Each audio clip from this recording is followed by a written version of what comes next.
A student subtracts a number from each part of the ratio 7:9 to get a new ratio which is equivalent to 3:5. What number did the student subtract? So let's assume that the two numbers are A and B, and it's given that the ratio between them is 7:9.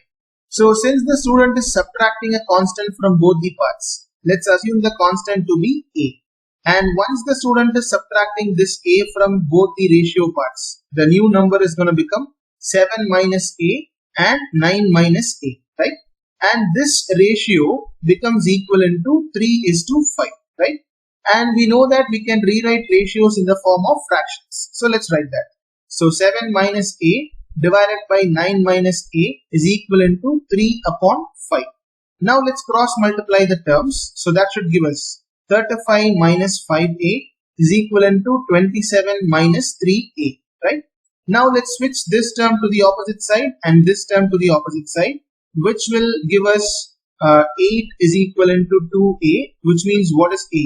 A is equivalent to 4. So the student is basically subtracting 4 from both the parts of the ratios. Now we can solve the same question by using a smarter approach in order to save a good amount of time. So let's do that.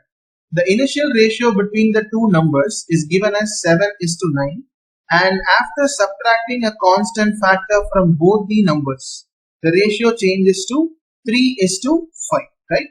So what is the change happening in the first number? 4 parts of change. Similarly, what is the change happening in the second number? Again, it's 4 parts change, right? And since both these parts are identical, we can definitely assume that the number which is subtracted by the student from the two original numbers is 4.